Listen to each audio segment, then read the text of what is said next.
नमस्कार, बहुत स्वागत है आपका। आप देख रहे हैं टीवी 9 भारतवर्ष में अड़ी लेकर हाजिर हूं मैं दिनेश गौतम। सवाल यही है, इस समय का सबसे ज्वलंत और सबसे प्रासंगिक सवाल, नए कानून से सिस्टम ठीक होगा क्या? और पेपर लीक का जो सिलसिला है वो रुकेगा क्या? इस सब की आड़ में बहुत सारी और चीजें हो रही हैं। यह मुख्य मुद्दा है, लेकिन समानांतर रूप से पक्ष और विपक्ष के बीच में क्या क्या ऐसा हो रहा है जो आपको जानना चाहिए, जिससे कम से कम राजनीति का रुख इस समय क्या है देश का वो स्पष्ट होगा। और साथ ही इस बात का जवाब भी मिलेगा कि यह नया कानून क्या आखिरकार इस यक्ष प्रश्न का कि यह कैसे रुकेगा पेपर लीक का सिलसिला, क्या इसका जवाब देता है। आइए पहले ये खबर देखिए, उसके बाद मेहमानों के पास ले चलूंगा जिनके पर्सपेक्टिव आपको बताएंगे कि असल में ये कोशिश सार्थक होने वाली है कि नहीं। लेकिन पहले देखिए पेपर लीक बिल पर संसद में क्या हो रहा है। संग्राम चल रहा है संसद में, विपक्ष का सरकार पर हमला। गौरव गोगोई ने बोला, सरकार बताए पैलेट गन का इस्तेमाल क्यों किया गया, क्यों लड़कियों पर अत्याचार किए गए। अखिलेश बोले, प्रधान को हटाकर प्रधानमंत्री को बचाया गया है। ये प्रधान को हटाकर प्रधानमंत्री को बचाया गया है, क्यों कहा गया? महत्वपूर्ण यह भी है कि पैलेट गन से लेकर महिलाओं को उस दौरान उनके ऊपर जब बल प्रयोग किया गया तो वहां पुरुष पुलिसकर्मी क्यों थे, और कई उनमें से कईयों के ऊपर जो आरोप हैं वो उसको लेकर भी कांग्रेस हमलावर है सरकार के ऊपर। संसद में इसकी गूंज सुनाई दी। हमने देखा आपने किस प्रकार से पैलेट गन का इस्तेमाल किया, हमने देखा किस प्रकार से आपने इलेक्ट्रिक बेटन का इस्तेमाल किया, हमने वो भी नजारा भी देखा कि किस प्रकार से एक पुलिस कर्मचारी ने एक लड़की के गाल पर थप्पड़ मारा है। असलियत, और इसीलिए बार बार हम मांग कर रहे हैं कि किसने आदेश दिया, वो आदेश कहां से आया कि पैलेट गन का इस्तेमाल हो? किसने आदेश दिया कि आंसू गैस का इस्तेमाल हो?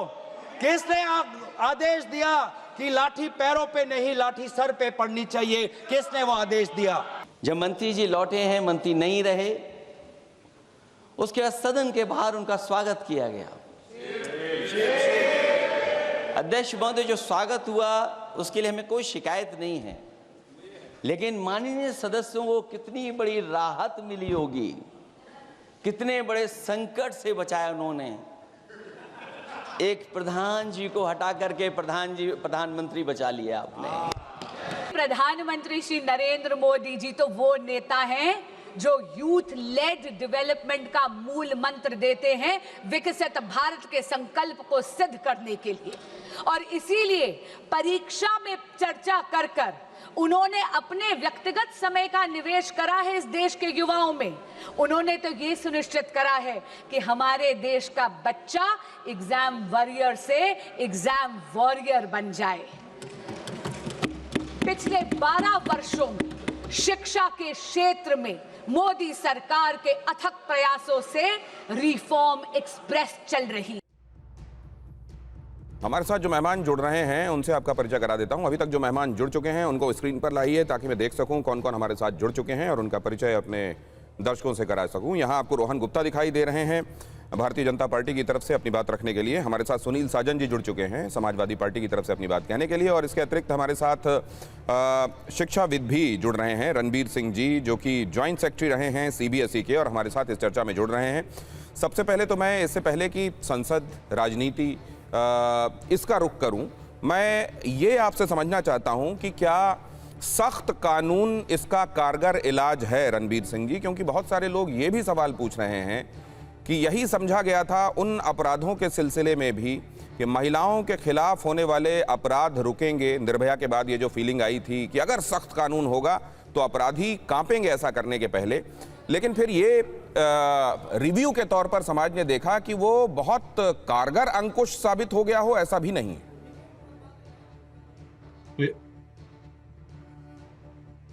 जी मेरा मत है कि जो सरकारी व्यवस्था में जो भी लोग जो भी सिस्टम में काम करते हैं, हाँ, जब उनकी लापरवाही होती है और जब वो लोग ठीक से काम नहीं कर पाते और काम करना नहीं चाहते, अपनी जिम्मेदारियों का वहन नहीं करना जानते और ना करना चाहते हैं, तो ऐसी घटनाएं घटती हैं।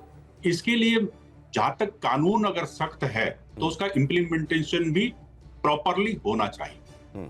अब देखिए एनटीए है, और एनटीए से पहले सीबीएसई का भी बवाल आया, एनटीए के बहुत सारे पेपर्स लीक हो गए, परंतु मैं मानता हूं कि पेपर लीक होने के लिए सिस्टम की जड़ों तक अगर हम देखेंगे तो ये सबसे बड़ा जो एक शिक्षा का माफियाकरण जो हुआ है, इसकी ये वजह, और सरकार अपने स्टेप्स ले रही है। कानून कठोर होना चाहिए, और कानून इस तरह का कठोर होना चाहिए कि जो पता लगे मैसेज जाए, परंतु कानून जब लचीला होगा तो मैसेज नहीं जाएगा, आदमी छूट जाता है, अपराधी छूट जाता है। और ये तो बच्चों के साथ इतना बड़ा, लाखों बच्चों के साथ, करोड़ों बच्चों के साथ खिलवाड़ है, तो इसमें तो छूट होनी ही नहीं चाहिए। तो दूसरा एक और सवाल मैं आपसे पूछना चाहता हूं। ये बात सही है कि ताला अगर मजबूत होगा, ताला बड़ा होगा, मजबूत होगा, चेस्ट अगर मजबूत होगी तो चोरी की संभावनाएं कम हो जाएंगी, लेकिन इसके साथ साथ एक बात और है कि इनमें कन्विक्शन रेट अगर अभी आप देखें, कानून कोई भी रहा हो, लेकिन एजेंसीज जो जांच करती हैं, जिनका काम ये है कि वो अदालतों के पास ले जाएं लोगों को जो इसके लिए जिम्मेदार हैं, और उस केस को अदालत में सब्सटेंशिएट कर सकें सबूतों के साथ और उनको सजा दिलवा सकें। वो सजा क्या होगी, उसकी मिकदार क्या होगी, वो बात अलग है, क्वांटम क्या होगा बात अलग है, लेकिन पहले ये तो हो कि कन्विक्शन हो। इन मामलों में कन्विक्शन रेट देखते हुए क्या आपको लगता है फास्ट ट्रैक कोर्ट और दूसरे कड़ा कानून ये इफेक्टिव हो जाएंगे फिलहाल चीजों को रोकने के लिए बहुत हद तक, इफ नॉट फुल प्रूफ? बिल्कुल ये निश्चित है। सर्टेनली ये दोनों कानून जो है, फास्ट ट्रैक कोर्ट में हमारे फैसले जल्दी आएंगे जिन्होंने पहले अपराध किया है, और जो कानून बेहतर कानून है, कड़ा कानून है, उससे आगे के लिए अंकुश लगेगा। परंतु ये दोनों ही बातें इन प्रिंसिपल ये समझा जा रहा है कि बहुत हद तक इसको रोकने में कामयाब रहेंगी। डॉली शर्मा भी हमारे साथ जुड़ चुकी हैं, जो कि कांग्रेस की तरफ से अपनी बात कहेंगी, और मलूक नागर हमारे साथ कुछ ही देर में जुड़ने वाले हैं, जनरल सेक्रेटरी हैं आरएलडी के, अभी वो हमारे साथ नहीं है। लेकिन पहले मैं जरा रोहन गुप्ता जी से ये समझना चाहूंगा। रोहन गुप्ता जी, यहाँ जो आप देख रहे हैं संसद में खास तौर से विपक्ष की तरफ से रखे जाने वाले मुद्दों में इस पर्टिकुलर इश्यू को लेकर सार्थक चिंता कितनी है, और आपको क्या लग रहा है इसके साथ साथ और इसके इर्द गिर्द बहुत सारी स्कोर सेटलिंग की कोशिशें कितनी है? दिनेश जी, अगर सार्थकता की बात होती तो इस बिल पे जो डिस्कशन की 2 दिन से बात चल रही, कब से विपक्ष उस पर डिस्कस कर रहा, राजनीति नहीं करते। और बेगानी शादी में अब्दुल्ला दीवाना आपने सुना है कि जो छात्रों के साथ सरकार ने बात करके जो भी उनके मुद्दे थे वो सुलझा दिए। अब विपक्ष को लगा कि उनकी राजनीति के मुद्दे खत्म हो गए, तो अब संसद को किसी भी प्रकार से स्टॉल करके अपनी राजनीति कर रहे हैं। अरे आपके दिल में सही में स्टूडेंट्स के लिए होता तो आप जो भी एंटर पेपर लीक बिल है उस पर तो डिस्कशन करते। और दिनेश जी, किसकी ज्यादा सरकार रही? आजादी के बाद कांग्रेस पार्टी की ज्यादा सरकार रही। क्यों आज तक वो ऐसा कोई भी एक लॉ नहीं लाया जो पेपर लीक के खिलाफ हो? क्यों जो भी माफिया की हिम्मत क्यों बढ़ी? आपका लॉ ही नहीं होगा तो आप इंप्लीमेंट क्या करेंगे? 2010 में जब कांग्रेस की सरकार थी तब एक हाई पावर कमिटी बनी जिसने क्लियरली रेकमेंड किया कि इमीडिएटली ये एंटी पेपर लीक लॉ लाना चाहिए। क्यों उनकी सरकार नहीं ले पाई?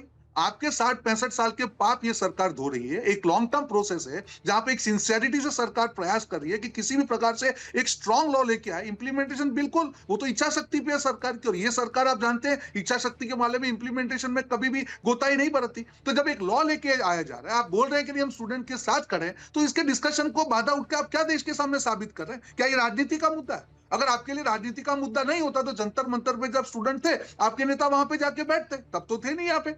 अगर राजनीति का मुद्दा नहीं होता तो जब उन्होंने अपना जो भी लॉ अपनी डिमांड खत्म हो गई, उसके बाद में वो लोग भी समझ गए कि नहीं सरकार संवेदनशील है, हमको साथ में काम करना चाहिए। आप संसद में अपनी राजनीति नहीं करते, आपको लग गया कि अरे ये तो मुद्दा खत्म हो गया, हम रह गए, हमारी राजनीति रह गई। तो दिनेश जी, देश की जनता पूरा देखती है कि ये सरकार कितनी संवेदनशीलता से मुद्दे को आगे बढ़ाया। मोदी जी ने किस प्रकार से लॉन्ग टर्म रिफॉर्म के लिए हाई पावर कमिटी बनाई, किस प्रकार से लॉ को हम लोग स्ट्रॉन्ग कर रहे हैं और इंप्लीमेंटेशन भी करके दिखाएंगे। तो आज कंपैरिजन ही होगा कि 65 साल बनाम 12 साल किसने क्या किया और जनता तय करेगी। और संसद में जिस प्रकार का गतिरोध करके राजनीति का प्रयास कांग्रेस और अन्य विपक्षों के द्वारा किया जा रहा है, ये आज की समस्या नहीं है। रोहन जी, आपने कहा कि ये बहुत पुरानी समस्या है, और अगर ये पुरानी समस्या है तो इससे पहले जो टाइम मिला था कांग्रेस को, जब सरकार बनाने का जनादेश मिलता रहा, उन लोगों ने क्या प्रभावी कदम उठाए थे इसके खिलाफ?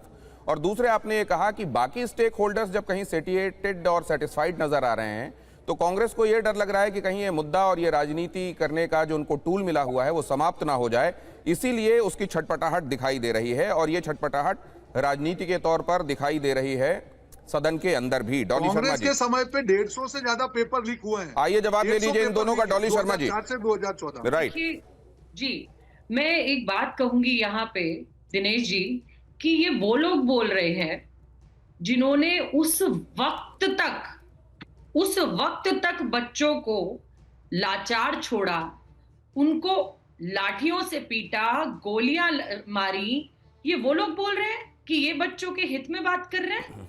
अगर देश का बच्चा सड़कों पर ना आया होता ना, और अगर राहुल गांधी जी इनके घर के बाहर ना बैठे होते प्रधानमंत्री जी के, और उन लगातार बच्चों की लड़ाई उन्होंने ना लड़ी होती, तो आज ये ना हो रहा होता। और रही बात फास्ट ट्रैक कोर्ट की, नए नियमों की, आपको पता चला होगा फास्ट ट्रैक कोर्ट में कल क्या हुआ है, सुनवाई नहीं हुई।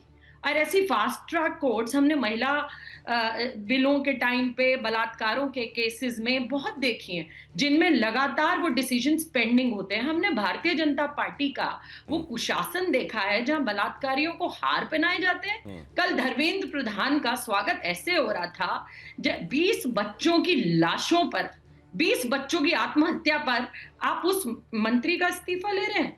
कौन लाया एनटीए? किसने बनाया एनटीए? कहां से आया एनटीए?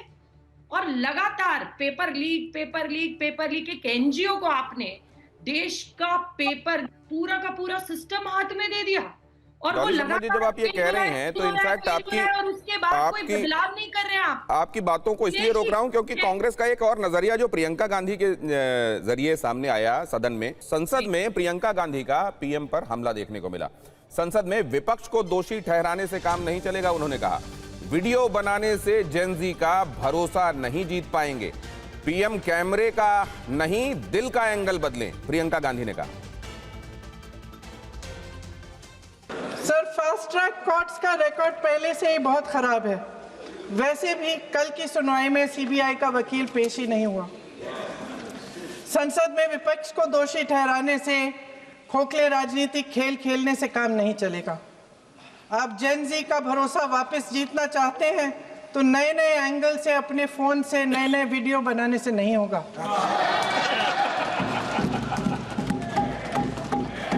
प्रधानमंत्री जी को कैमरे का एंगल नहीं, दिल का एंगल बदलना पड़ेगा। ये जेनरेशन जागरूक है, समझता है, झूठ पहचानने की उसकी अपार क्षमता है। इनका दिल और दिमाग जीतने के लिए आपको सच्चाई पर उतरना पड़ेगा। आपके शासन के चलते इस नौजवान पीढ़ी के साथ घोर अन्याय हुआ है, बर्बरता हुई है। इस सच्चाई को स्वीकार करिए। अपनी जिम्मेदारी से पीछे हटने से काम नहीं चलेगा। विपक्ष जो कह रहा है, कर रहा है, ये विपक्ष का अधिकार है, ये और जाहिर है उसका जवाब देने का अधिकार सरकार का है। लेकिन डॉली शर्मा जी, एक बात मैं पूछना चाहूंगा। ये भारतीय जनता पार्टी हमेशा से कहती रही है कि ये मुद्दा गंभीर है, इसको लेकर कुछ ऐसा किया जाना चाहिए जो आने वाले दिनों में छात्रों को अश्योर कर सके कि अब सिस्टम ऐसा काम कर रहा है कि उनके भविष्य से खिलवाड़ नहीं होगा। ये लेकिन सेलेक्टिव क्यों है कांग्रेस की तरफ से इस मुद्दे को देखे जाने का मामला, जो कि कहा भी गया भारतीय जनता पार्टी की तरफ से कि जहां पर भी कांग्रेस की सरकारें हैं वहां पेपर लीक के संदर्भ में ये रवैया क्यों नहीं होता, ये नजरिया क्यों नहीं होता, ये कठोरता क्यों नहीं होती, बातों में भी ये तल्खी क्यों नहीं होती?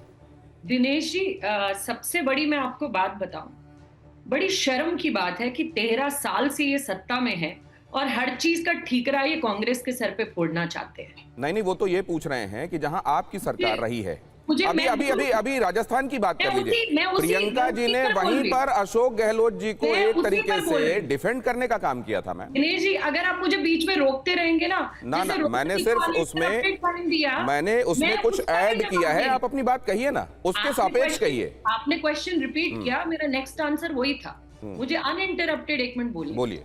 आपने राजस्थान की बात की, हम सरकार में नहीं है, लेकिन जिस समय हम सरकार में थे उस समय सचिन पायलट जी ने खुद बोला कि हमारी सरकार में ऐसा हो रहा है। इनकी सरकार में कोई बोल सकता है क्या? बोल सकता है कोई नहीं बोलेगा। ये निकाल के पार्टी से बाहर फेंक देंगे अगर कोई बोल पड़ा। इनकी पार्टी में तो लोकतंत्र ही नहीं है। हम देश के बच्चों के साथ थे, हैं, रहेंगे। और अगर केंद्र में ये लोग हैं और कोई ऐसा कानून ला रहे हैं, कल ये बोल रहे थे रोहन गुप्ता जी, मैं बस यहाँ एक बात बोलना चाहती हूँ। अगर नेता विपक्ष, प्रतिपक्ष कल नहीं बोलते तो किस तरीके से बिहार के बच्चों को जेलों में ठूस दिया जा रहा था, हॉस्टल से निकाल कर दिल्ली में क्या करा जा रहा था, पूरे देश में क्या किया जा रहा था। नेता विपक्ष ने जब ट्वीट किया उसके थोड़ी देर बाद उस सिपाही को आपने सस्पेंड किया। ये उनका काम है और वो देश के बच्चों के लिए बड़े बड़े दुख की बात है कि जो सचिन पायलट की बात कर रहे हैं उनके साथ क्या हश्र हुआ, कैसे उनका फोन रिकॉर्डिंग हुआ, पूरे देश को मालूम है। और बीडी कल्ला थे एजुकेशन मिनिस्टर, 17 पेपर लीक हुए। मुझे बताइए क्या हुआ उनके खिलाफ? और कांग्रेस के कई लोग पाए गए थे और आप यहाँ पे आके रेजिग्नेशन मांग रहे हैं। फिर भी हमने तो नैतिकता दिखाई, आप दिखाइए। और कब तक आप क्रेडिट की गेम लेती रहेंगे? मैं आपके बीच में नहीं बोल रहा, मैं आपके बीच में नहीं, मैं आपके बीच में नहीं बोल रहा, मैं आपके बीच में नहीं बोल रहा। आप बौखला रही हैं। आप ये बात बिल्कुल सच है कि जब आप बोल रही थी बाकी सब सुन रहे थे, अभी आपको बीच में नहीं बोलना चाहिए। डॉली जी प्लीज, डॉली जी प्लीज। आप ये मैं ऐसे भी डिबेट कर सकता हूँ, पर आप महिला है, मैं नहीं चाहूंगा कि मैं आपका रिस्पेक्ट करूं। प्लीज मुझे बोलने दें। मैं वापस यही कहूंगा, देखिए क्रेडिट चोरी की अब हद देखिए। जब छात्र यहाँ पे बात कर रहे थे सरकार से, 25 दिन तक एक भी कांग्रेस के नेता को समय नहीं मिला जंतर मंतर जाने का, वो वेकेशन पे घूम रहे थे। जब लगा कि नहीं छात्रों की जो है मांग आगे बढ़ रही है, हम क्रेडिट में पीछे ना छोड़ा, पैरेलल मोर्चा खोल दिया, तुम प्रधानमंत्री जी के घर पे जाके बैठ गए, फिर वापस डिमांड करी, छात्रों की डिमांड मांग ली। कांग्रेस पार्टी आती है, देखिए अभी तो एक डिमांड, अरे भैया आपकी तो डिमांड ही नहीं थी, आप तो डिमांड में ही नहीं है, जनता आपको नहीं मानती है। अब वापस कल का भी क्रेडिट, कल सीजेपी पार्टी के जो भी प्रवक्ता उन्होंने कहा कि सरकार से हमारी बात चल रही है, हमारी डिमांड है कि जो भी केसेस है उसको हटा लिए, उसके तहत रोहन गुप्ता जी एक बात बताइए, क्रेडिट लेने आ गए। रोहन गुप्ता जी मान लीजिए कि एक आंदोलन नहीं आंदोलन मान लीजिए या धरना प्रदर्शन अगर मान लीजिए कांग्रेस की भी तरफ से चलाया जाता है, तो क्या ये वो उनकी अनाधिकार चेष्टा है? वो अपने अधिकार क्षेत्र से बाहर जाकर कुछ कर रहे हैं क्या? नंबर एक। नंबर दो, अगर मान लीजिए दूसरी जगहों पर कहीं पेपर लीक के जिसके रेफरेंसेस दिए जाते हैं कि ये सिर्फ हमारी प्रॉब्लम नहीं है, बाकी जगहों पर भी हुआ है, सबको मिलकर साथ में काम करना चाहिए, तो उस समय यह भी ध्यान रखना चाहिए कि इस समय भारतीय जनता पार्टी की जिम्मेदारी क्या है केंद्र सरकार में रहते हुए और ज्यादातर राज्यों में सरकार चलाते हुए खुद की या सहयोगियों की। बिल्कुल दिनेश जी, आपने बिल्कुल सही बात करी। बिल्कुल कांग्रेस कर सकती है, पर वही कांग्रेस पार्टी अगर 25 दिन तक जंतर मंतर में एक बार भी नहीं जाती है, उनके कोई नेता नहीं जाते हैं, और फिर जो छात्रों ने जो भी मेहनत की, उनकी जो डिमांड मानेगी, उसका क्रेडिट लेना क्या आपको सही लगता है दिनेश जी? जनता कैसे भरोसा करेगी? अब जरा अखिलेश जी की बाइट लगाइएगा। अखिलेश जी ने सदन में जो कहा है, मैं सुनील साजन जी के पास जाने वाला हूँ। हाँ, तब तक अपनी बात पूरी कर लीजिए आप रोहन जी। दिनेश जी वापस मैं कह रहा हूँ, आपने बिल्कुल सही करा, सरकार की जिम्मेदारी है, इसीलिए इमीडिएटली रीनीट करा के 2 लाख छात्रों के भविष्य सुरक्षित किया गया, इसीलिए फास्ट ट्रैक कोर्ट की बात की गई, इसीलिए नया लॉ लाया गया, इसीलिए हाई पावर कमेटी, ये सब दूसरा कब से चल रहा है दिनेश जी? हम आता हूँ, आप दोनों के पास आता हूँ। मलूक नागर जी भी हमारे साथ जुड़ गए हैं, उनका स्वागत करते हुए जरा पहले ये दिखाता हूँ आज अखिलेश यादव ने इस मुद्दे पर क्या कहा।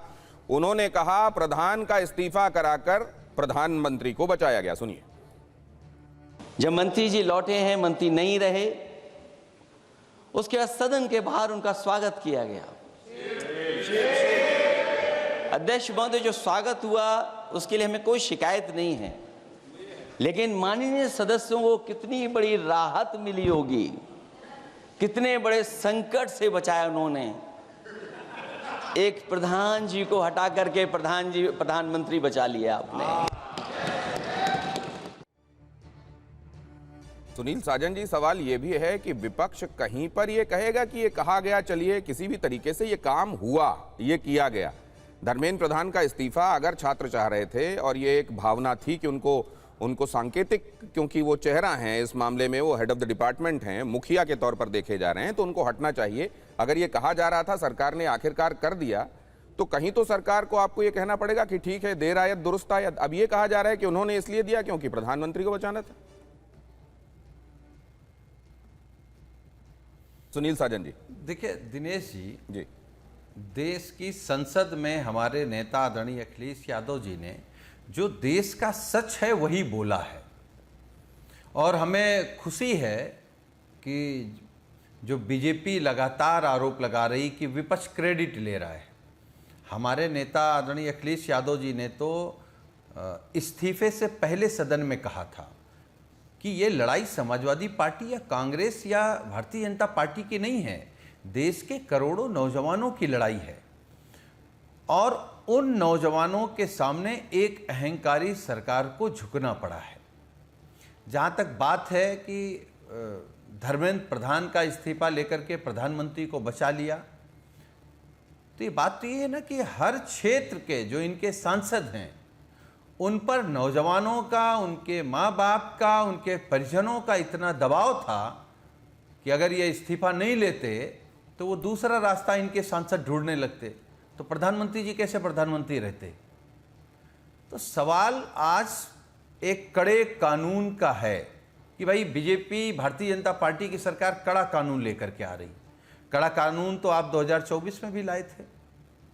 कानून के साथ साथ आपकी नियति कैसी है, क्योंकि बीजेपी के लोगों की नियति ठीक नहीं है। एजुकेशन सेक्टर में आप आरएसएस के लोगों को भर देना चाहते हैं। उसकी योग्यता है नहीं है, वो बौद्धिक है नहीं है, लेकिन अगर वो आरएसएस का आदमी है तो प्रोफेसर हो सकता है, वीसी हो सकता है। और हम उत्तर प्रदेश की बात कर सकते हैं, पूरे देश का तो आंकड़े हमारे पास नहीं हैं दिनेश जी। उत्तर प्रदेश में एक एक महाविद्यालय में और लगभग सारे विश्वविद्यालय में जो वीसी, वाइस चांसलर और इनके प्रोफेसर बनाए गए हैं वो केवल आरएसएस के लोग बनाए गए हैं। और हम दावे के साथ आपके कार्यक्रम में एक बात कह रहे हैं, इस देश में जहां लूट ना हो रही हो वहां आरएसएस के लोगों को रख दो, लूट हो जाएगी। मंदिर में लूट नहीं हो रही थी, बीजेपी ने आरएसएस के लोगों को रखा, मंदिर लूट गया। पेपर की लूट नहीं हो रही थी, आरएसएस के लोगों को रखा, पेपर लूट गया। इनसे जमीन लुटवा लो, नहीं, लेकिन जंगल लुटवा लो, जो चाहो सो जो कहा उसी पर मैं ये जानना चाहता हूं कि ये स्वीपिंग स्टेटमेंट नहीं है। अगर मान लीजिए केस इन पॉइंट हैं कहीं तो उनको उठाकर चिन्हित किया जाना चाहिए, कार्रवाई होनी चाहिए। लेकिन जब इसको लेकर सदन में गृहमंत्री भी इस बारे में एक बार ये कह चुके हैं कि भाई अगर आप इस तरह से कहेंगे, आप कहेंगे कि पूरे इंस्टीट्यूशंस, एकेडमिक्स को खत्म किया जा रहा है, कि वहां आरएसएस के लोग बिठा दिए गए, तो आरएसएस का तो प्रधानमंत्री भी है, आरएसएस का तो गृहमंत्री भी है, आरएसएस की तो एक तरीके से सरकार भी समझी जा सकती है। और आरएसएस का होना कोई क्या इस बारे में ठप्पा है, क्या कोई ये इलेजिटिमेट संस्था है, क्या इनके बारे में ये स्थापित है कानूनन भी कि ये लोग ठीक लोग नहीं? और अगर ऐसा है तो उसको लेकर विधि सम्मत, कानून सम्मत जो कदम उठाए जाने चाहिए वो होना चाहिए। देखिए दिनेश जी, आपने हमारी ही बात को आगे बढ़ा दिया। मैंने तो आधी बात कही थी कि आरएसएस के लोग जहां जहां हैं, सरकार में अगर आरएसएस के लोग बैठे हैं तो देश लुट नहीं रहा क्या? देश बिक नहीं रहा क्या? इनको जहां आप बिठा देंगे, इनका काम ही है राष्ट्र के खिलाफ काम करना, नफरत फैलाना, झूठ बोलना, चोरी करना, बेईमानी करना और आपस में झगड़ा कराना। भाई इसी के तो स्पेशलिस्ट हैं वो लोग। आजादी की लड़ाई से लेकर के अब तक देख लीजिए, हम तो इतिहास ही बता सकते हैं। तो आपके जिस तरीके से काम रहे हैं, काम के आधार पे ही तय हो सकता है। नहीं, ठीक कह रहे हैं आप सुनील साजन जी, लेकिन आप लोग लगातार ये कहते रहे हैं, कांग्रेस भी लगातार ये कहती रही है। इनफैक्ट इससे जो अभी 24 में चुनाव हुए उस दौरान रन अप टू इलेक्शंस में भी ये बातें कही गई। कॉन्स्टिट्यूशन की बुक भी हाथ में लेकर कहा गया, ये कहा गया कि देखिए इसको खतरा है। उसके बावजूद ये पब्लिक मैंडेट क्यों 1, 2, 3 लगातार आता जा रहा है? ये भी एक बात है जो सोचनी पड़ेगी ना, क्योंकि कॉन्स्टिट्यूशन के हिसाब से प्रक्रियात्मक रूप से जो प्रक्रिया हमने तय की, जिसको अंगीकार किया, उसके हिसाब से कौन जाएगा और सरकार बनाकर जनता की नुमाइंदगी करेगा, ये तो हम ही ने तय किया ना। तो ये जो चीजें हैं जिनको हम कहा सुनी में रखते हैं, उसके इतर सब्सटेंटिव रूप से जो हो सकता है उसको भी तो ध्यान में रखना पड़ेगा। मलूक नागर जी को लेके आऊंगा। मलूक नागर जी, मतलब क्या चहुओर बस लूट चल रही है?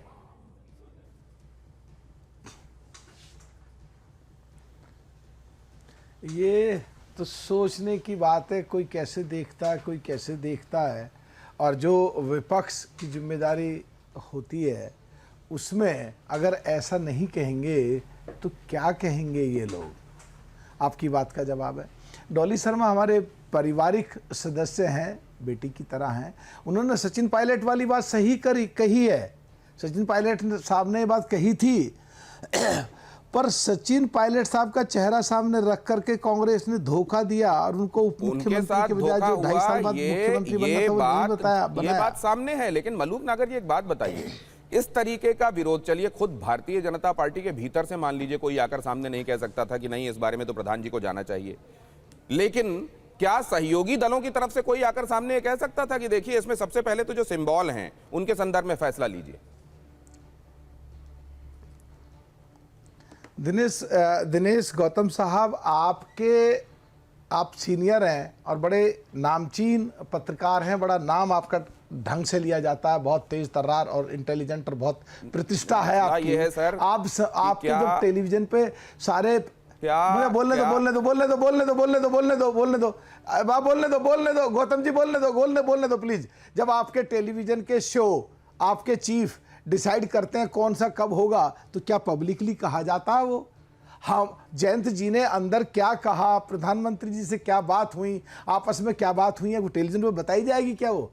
हाँ, आज दो वजह से ऐतिहासिक दिन है।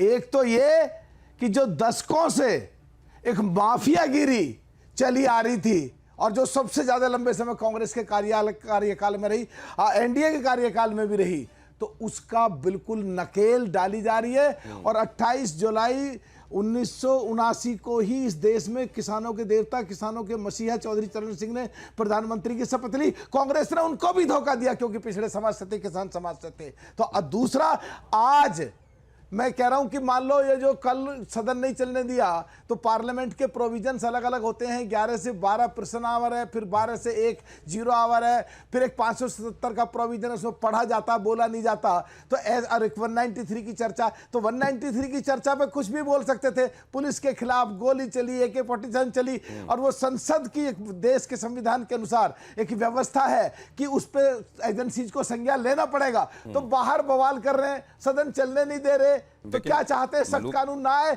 जैन जी के बारे में, नौजवानों के बारे में, स्टूडेंट के बारे में? क्या चाहते थे ये लोग? मलूक जी, मैं ये सवाल लेकर आपका जा रहा हूं कि क्या आप नहीं चाहते कि कोई कठोर कानून आए, लेकिन एक बात आप ये भी देखिए, जब आप ये कह रहे हैं कि सहयोगी दल अंदर रहते हुए प्रधानमंत्री जी से क्या डिस्कस कर रहे होंगे, ये अंदर की बातें हैं, इसको सार्वजनिक किया जाना आवश्यक नहीं है, लेकिन इससे ये तय नहीं हो जाता कि हमारी चिंताएं इस मुद्दे को लेकर कम हैं। वहां पर आपको इस बात को अप्रिशिएट करना पड़ेगा कि कांग्रेस में ही रहते हुए सचिन पायलट को कम से कम ये जरूरी लगा कि अगर इसके लिए सार्वजनिक रूप से भी सामने आकर अपनी ही पार्टी के खिलाफ आवाज उठानी आवश्यक है तो मैं ये करूंगा। ये भी आपको अप्रिशिएट करना पड़ेगा कि उनको मुद्दे का कंसर्न किसी दूसरी मर्यादा से ज्यादा बड़ा लगा। लेकिन मलूक जी, मैं आ रहा हूं आपके पास आ रहा हूं, लेकिन आपका सवाल पहले लेकर जाना चाहता हूं। रोहन जी, क्या इस मुद्दे पर आप भी आता हूं एक लाइन गौतम साहब, अच्छा गौतम साहब नहीं, एक लाइन इसमें पूरी करने दो। इस देश के माननीय प्रधानमंत्री नौजवानों के लिए, स्टूडेंट के लिए, जैन जी के लिए बहुत प्यार करते हैं। छोटी छोटी रील बना के 2-3 दिन में तालमेल बैठाया और अपने मंत्री से इस्तीफा लिया। और ऐसी स्थिति में इस देश के जैन जी आराम से समापन करके चले गए, तो सो कॉल्ड इंडिया गठबंधन सबसे बड़ी पार्टी कांग्रेस, उसकी साथी पार्टियां क्या केवल हंगामा कराना चाहते थे? बीच में जो दूसरे लोग अपराधी प्रवृत्ति के जिनकी हिस्ट्री सामने आ रही है, उनको आग लगवा के दिल्ली में क्या ये नेपाल और श्रीलंका बनाना चाहते थे? ये सत्ता के लालची न जैन जी स्टूडेंट से कोई लेना देना नहीं, ये केवल सत्ता में पाने के लिए सारा पीछे से अंदर से जो इनके बस की नहीं था वो कर रहे हैं। कह रहे हैं कि राष्ट्र विरोधी लोग जो इसमें शामिल थे, नहीं आप ये कह रहे हैं कि इसमें राष्ट्र विरोधी लोग जो शामिल थे उनके खिलाफ भी सरकार ने यह हामी भर दी कि हाँ ठीक है, इनसे केसेस हटाए जाएंगे। तो ये तो बड़ा गंभीर मामला है फिर। नहीं, आप अपने शब्द मेरे मुंह में क्यों डाल रहे हो और आप मेरी सोच के मेरे प्रवक्ता क्यों बन रहे हो? मेरी बात सुन लो। नहीं, ये तो मैं फैक्ट रख रहा हूं ना। सुप्रीम कोर्ट का जो आदेश है उसकी विवेचना करके ये बात कही ना। नहीं, मैं इसका जवाब दे रहा हूं। मैं क्या कह रहा हूं, मैं जवाब दे रहा हूं। ये मेरा सवाल है, मेरी जवान है, मेरे स्टेटमेंट है। इस देश के माननीय सुप्रीम कोर्ट का जो ऑर्डर आया है और जो जांच चल रही है, उन दोनों का समावेश करके कानूनी प्रक्रिया अपना करके जो दूसरे देश के लिए देश को कमजोर करना चाहते थे, उस पर आने वाले समय में फैसला उसका लिया जाएगा। यहाँ पैरेलली किसकी आवाज आ रही है थोड़ा देखना पड़ेगा, कोई ऑडियो लीक हो रहा है। लेकिन मैं सुनील साजन जी के पास जाऊंगा। जब आप ये बातें कह रहे थे मलूक नागर जी, सुनील साजन जी का सिर में हिलता हुआ दिख रहा था, वो आपकी बातों से सहमत नहीं थे। किस एक पॉइंट पर आपको लग रहा है मलूक जी ठीक नहीं कह रहे हैं सुनील साजन जी? एक बात मुझे लग रहा है, मलूक नागर जी बहुत बुद्धिजीवी हैं, सम्मान करते हैं। मलूक जी प्लीज। सुनील जी, देखिए, हम इनका बड़ा सम्मान करते हैं। ये बहुत बुद्धिजीवी हैं, संसद में रहे हैं, बहुत सवाल लगाते थे। इधर इनका सिलेबस बदल गया है। ये बीजेपी के साथ चले गए, व्हाट्सएप यूनिवर्सिटी से ये भी बात करने लगे। अरे हम जानना चाहते हैं कि अगर सबसे ज्यादा, हमारे नेता ने आज कहा है, सबसे ज्यादा प्राथमिक विद्यालय अगर सरकार ने बंद किए तो प्राथमिक विद्यालय में किन के बच्चे पढ़ने जाते हैं? गरीब के, किसान के, मजदूर के, पिछड़े के, दलित के, हमारे आपके परिवार के। तो उन्हीं के खिलाफ तो आरएसएस और बीजेपी साजिश कर रही है। यही बात तो हम मलूक नागर जी को लगातार ये समझाने की कोशिश कर रहे हैं कि आप अपने ही दुश्मनों के साथ रह करके उनको ताकत दे रहे हैं। उनके खिलाफ आवाज उठाइए अगर पीढ़ियों को बचाना है, पिछड़े, दलित, गरीब, किसान के नौजवानों के भविष्य को बचाना है तो भाजपा ही हटाना पड़ेगा। तो आपका सिलेबस बदल गया है कहा जा रहा है, मलूक नागर जी, सुनील साजन जी कह रहे हैं। लेकिन एक खबर मैं पहले एक और इनपुट दे दूं आप लोगों के पास, फिर चर्चा के लिए आता हूं। तेजस्वी सूर्या का कांग्रेस पर हमला, 2010 में बिल क्यों नहीं पास करा पाए? तेजस्वी सूर्या ने कहा 2010 में पेपर लीक बिल यूपीए लेकर आई थी कांग्रेस, बताए कि उसने ये बिल क्यों नहीं पास कराया। अगर 2010 में पेपर लीक बिल कांग्रेस पास करा देती तो आज बच्चे इस तरह से परेशान नहीं हो रहे होते। प्रियंका जी अभी तक बहुत विस्तार में बात की। I want to ask her, in 2010 UPA government had introduced a similar bill, prevention of malpractices bill. To take your seat. Why did you not pass the bill? Why did that bill fail? Just take your seat. If at all you were so concerned about the future of young people, in 2010 you should have passed this bill so that the last 30 years these paper leaks would not have taken place. Adhyaksh ji, in 75 years of India's independent history, Lok Sabha में सुप्रिया सुले बोली 20 जुलाई को pellet gun की आवाज संसद तक आ रही थी। संसद कैंटीन में हमने आवाजें सुनी। सुप्रिया सुले ने कहा हमने आंसू गैस के गोले की आवाजें भी सुनी थी। People on Jantar Mandar, sir, I was sitting in the Lok Sabha canteen, house was not functional. You also must have, we've all heard the loud sounds outside. किसकी आवाज थी? वो टेयर गैस की आवाज थी। पता नहीं पिलेट्स चल रहे थे सर। हम डरे नहीं क्योंकि हम इस सिक्योर वातावरण में बैठे। बस उस माँ के बारे में आप सोचिए जिसका बच्चा उस जंतर मंतर थे, उस माँ पे क्या गुजर रही होती। We are sitting in this very VIP area with so many police. कोई दरवाजा पार्लियामेंट का बंद कर रहा है, कोई इतने सारे पुलिस है, हम तो सिक्योर है ना। आपके बच्चे चिंता में है ना मेरे बच्चे चिंता है। बस उस माँ बाप का सोचिए जिनके बच्चों का करियर है। सर मैं भी एक माँ हूँ, जब रिजल्ट आता है ना एक दिन पहले नींद नहीं आती। अभी मेरे तो बच्चे बड़े हो गए। और अगली इस वक्त की अहम खबर आपको बता दूं, स्पीकर ओम बिरला से मिले प्रहलाद जोशी। प्रियंका की टिप्पणी के बाद उनकी मुलाकात हुई है प्रहलाद जोशी के ऊपर। उन्होंने निजी टिप्पणियां भी की थीं और इसको लेकर ओम बिरला से मिले हैं प्रहलाद जोशी। अब वहां मिलकर उन्होंने क्या कहा है, इसका किस तरीके से संज्ञान लिया जाता है और आने वाले दिनों में सदन में क्या होता है इसको लेकर, इसको देखना होगा। लेकिन अब समग्रता में इस पर सब पर भी मैं रिएक्शंस लेने के लिए जाना चाहता हूं। डॉली शर्मा जी, आपके पास पहले ये 2010 में बिल पास क्यों नहीं हुआ?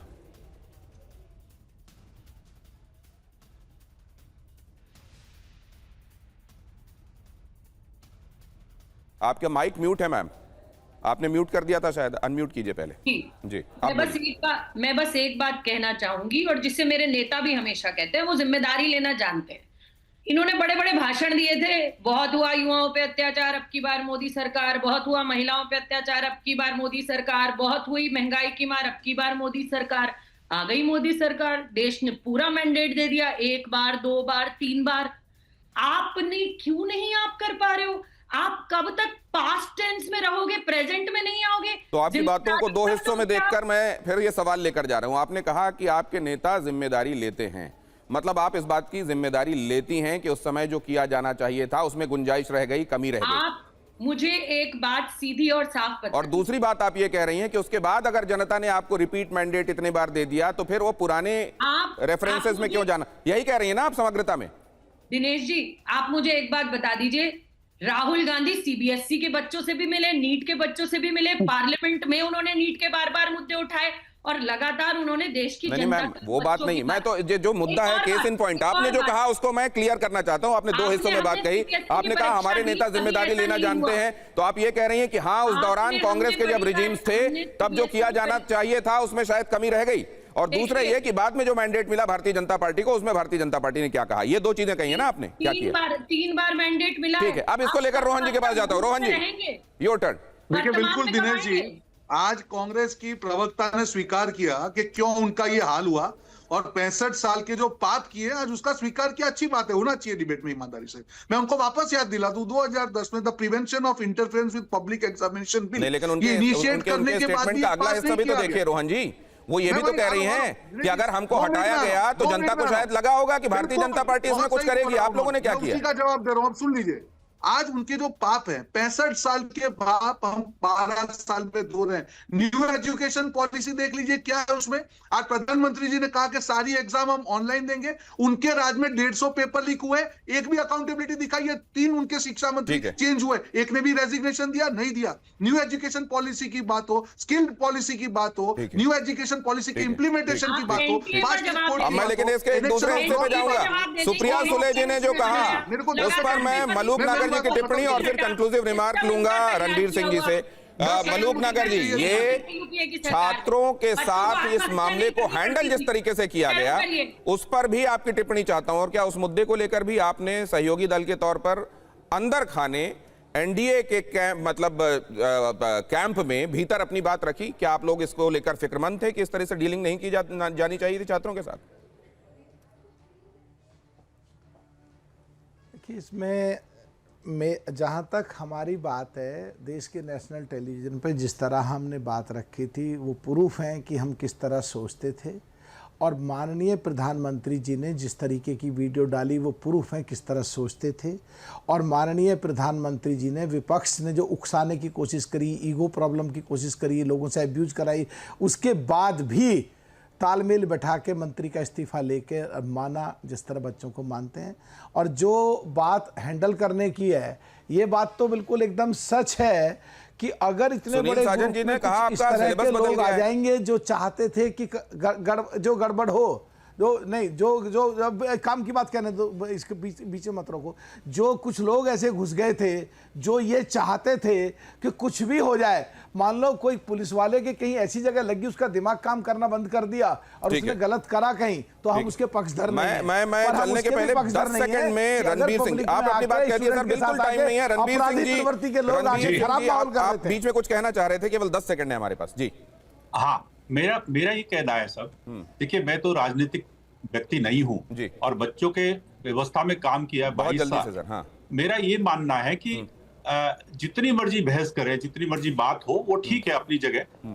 पहले तो हमारा जो जितना सिस्टम है उस सिस्टम को स्ट्रेंथन करने के लिए हमारे जो जिम्मेदार लोग हैं वो डिपार्टमेंट में काम करें, रेगुलर पोस्टों पे काम करें। ऑलरेडी 40 सेकंड ज्यादा हो चुका हूं। आप ये कह रहे हैं कि जो एग्जिस्टिंग अरेंजमेंट्स हैं क्या उनको भी फुल्ली वैसा इस्तेमाल किया जा रहा है? क्या उनके जो प्रोविजंस हैं उनके तहत भी वो काम किए जा रहे हैं, या उसमें भी पहले गुंजाइश रह गई है और नए प्रोविजंस तो अभी आगे आने वाले हैं?